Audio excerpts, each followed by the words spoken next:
गांधी परिवार अगर यूपी लौटता है और अमेठी रायबरेली से लड़ता है तो इसके क्या मायने हैं, अब इसी के साथ डीएनए विश्लेषण को आगे बढ़ाते हैं। शुरुआत इन दोनों सीटों के गांधी नेहरू कनेक्शन से करते हैं। जानने की कोशिश करते हैं कि अमेठी और रायबरेली में एक बार फिर गांधी परिवार ही क्यों, इसका क्या मैसेज है। गांधी नेहरू परिवार का रायबरेली से रिश्ता 72 साल पुराना है। सबसे पहले बात करते हैं रायबरेली की। 1952 में पहली बार फिरोज गांधी रायबरेली से जीते थे। उसके बाद 1957 में भी फिरोज गांधी जीते। उनकी मृत्यु के बाद 1967, 71, 77 और 1980 में 4 बार इंदिरा गांधी यहां से लड़ी। सिर्फ एक बार 1977 में राजनारायण से वे हारी थीं। 1984 में इंदिरा जी की हत्या के बाद 84, 89 और 1991 में यह सीट नेहरू परिवार के ही अरुण नेहरू और शीला कौल के पास रही। साल 1996 और 1998 में लगातार 2 बार रायबरेली सीट बीजेपी ने जीत ली, लेकिन 1999 में कांग्रेस ने फिर यह सीट छीन ली। साल 2004 में सोनिया गांधी अमेठी सीट छोड़कर रायबरेली आ गई और फिर उसके बाद 2004 से 2019 तक वे लगातार 4 बार रायबरेली से जीत करके लोकसभा पहुंची। अमेठी से गांधी परिवार की चुनावी रिश्तेदारी रायबरेली के बाद बनी। इस रिश्ते को भी 47 साल बीत चुके हैं। सबसे पहले अगर बात करें तो अमेठी में गांधी परिवार की पहली एंट्री 1977 में हुई, लेकिन इमरजेंसी के साइड इफेक्ट में संजय गांधी यहां चुनाव हार गए। 3 साल में हवा बदली और 1980 में संजय गांधी यहां से जीतकर पहली बार लोकसभा पहुंचे। प्लेन क्रैश में संजय गांधी की मृत्यु के बाद 1981 में राजीव गांधी राजनीति में आए और उन्होंने भी अपना पहला चुनाव अमेठी से जीता। राजीव इसके बाद 1984, 89 और 91 में भी अमेठी से जीते। राजीव गांधी की हत्या के बाद 1991 के उपचुनाव और 1996 और 1998 के चुनाव में अमेठी सीट गांधी परिवार के वफादारों के पास रही। 1998 में सोनिया गांधी कांग्रेस की कमान संभाल चुकी थीं। 1999 में पहली बार संसद जाने के लिए उन्होंने भी अमेठी सीट को ही चुना और 2004 में अमेठी को राहुल गांधी के लिए छोड़कर वे खुद रायबरेली शिफ्ट हो गए। 2004 में राहुल गांधी अमेठी से राजनीतिक डेब्यू करने वाले गांधी परिवार के चौथे सदस्य थे। 2009 में दूसरी और 2014 में तीसरी बार भी अमेठी से राहुल जीते, लेकिन 2019 में बीजेपी की स्मृति ईरानी से राहुल गांधी चुनाव हार गए और उसके बाद संसद में वायनाड के सांसद कहलाए। सवाल यह भी है कि राहुल और प्रियंका को अमेठी और रायबरेली से लड़ाने के पीछे क्या सोच हो सकती है। क्या यह पारिवारिक विरासत को बचाने का संघर्ष है या फिर कोई विकल्प न मिलने की मजबूरी है, या फिर इसमें कांग्रेस की कोई दूर की रणनीति भी देखी जाए। क्योंकि यूपी के मैदान से हटने का मतलब है अपने विरोधी को वॉक ओवर दे देना, और चुनावी इतिहास का ट्रेंड यह है कि दिल्ली का रास्ता हमेशा 80 सीटों वाले सबसे बड़े प्रदेश यानी उत्तर प्रदेश से होकर ही गया है। क्या इस फैसले में यह भी संदेश है कि कांग्रेस ने मैदान छोड़ा नहीं है, यूपी की जमीन पर अब भी वो है और अब भी कमबैक करने का इरादा और मादा रखती है। कांग्रेस की अमेठी और रायबरेली की चुनौतियों को जरा वोटों के ढलान वाले इस ग्राफ से समझते हैं। पहले रायबरेली की हम बात करते हैं, जहां साल दर साल यहां आंकड़ा गिरता गया। 2009 में यूपीए 2 सरकार बनी, तब रायबरेली में सोनिया गांधी को 72.20% वोट मिले। सामने बीजेपी के वोट सिर्फ 3.80% थे। 2014 में सोनिया गांधी को 63.8% वोट मिले, जबकि बीजेपी को 21.1% वोट मिले। यह मोदी मैजिक का साल था। कांग्रेस का वोट शेयर अचानक से डगमगाया। 2019 में यह वोट मार्जिन और घट गया। सोनिया गांधी को 55.8% वोट मिले और बीजेपी का वोट बढ़कर 38.4% हो गया।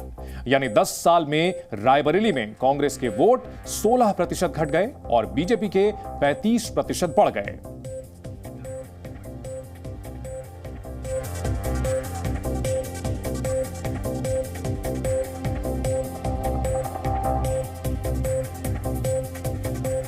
रायबरेली के बाद अब अमेठी पर आते हैं। यहां चैलेंज और भी ज्यादा है।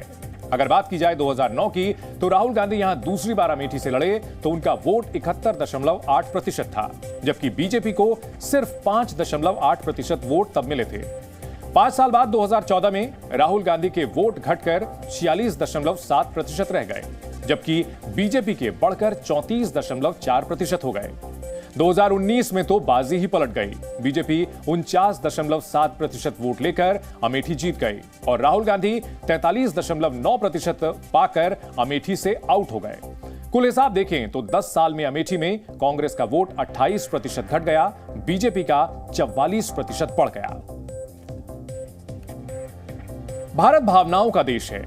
संवेदनाएं चुनाव में भी काम करती हैं। अतीत में रोटी बेटी और जमीन के रिश्तों ने कई बार चुनावी लहरें पैदा की हैं। अमेठी और रायबरेली में अब भी एक वर्ग है जो यह मानता है कि राहुल और प्रियंका यहां आते हैं तो निश्चित तौर पर उस कनेक्शन को फिर जिंदा करेंगे और जीत जाएंगे।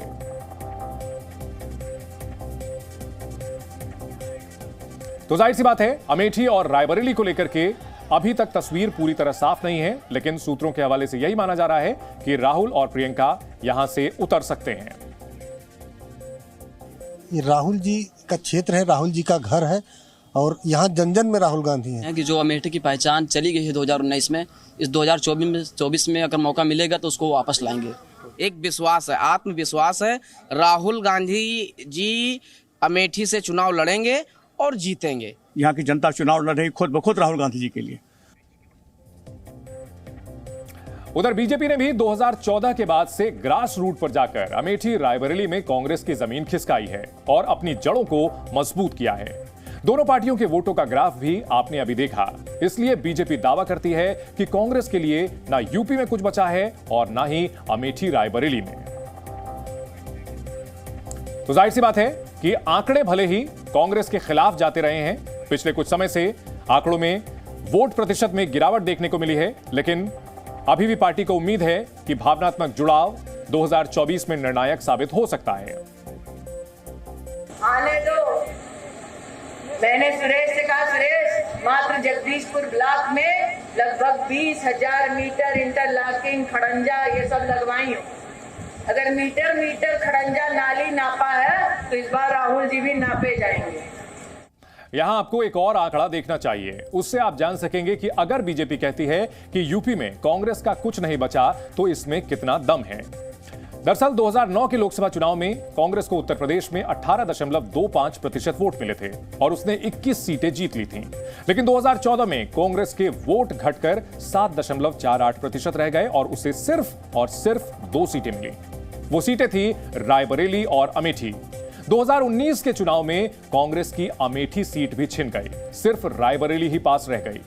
उत्तर प्रदेश में वोट भी घटकर 6.31% ही रह गया और यही वोट प्रतिशत दिखाकर दावा किया जाता है कि कांग्रेस और गांधी परिवार दोनों ही अप्रासंगिक हो चुके हैं उत्तर प्रदेश में। कांग्रेस के विरोधी जब ऐसा कहते हैं तो उनका इशारा प्रियंका गांधी की तरफ भी दिखता है। कांग्रेस का एक बड़ा वर्ग प्रियंका गांधी में वर्षों से आशा की किरण देख रहा है। प्रियंका भी पिछले कुछ चुनाव में खुद को रायबरेली और अमेठी से बाहर लाई हैं। वो आधे यूपी की इंचार्ज रहीं, टिकटों में भी उनकी चली। पूर्वांचल पर उन्होंने खास फोकस किया। वाराणसी में कुछ ज्यादा दिलचस्पी उन्होंने ली थी। उनके भाषणों से कई हेडलाइंस निकली, लेकिन उनकी रैलियों और रोड शो में उमड़ी भीड़ किसी भी चुनाव में वोट में तब्दील नहीं हो पाई। कांग्रेस के काम नहीं आ सकी।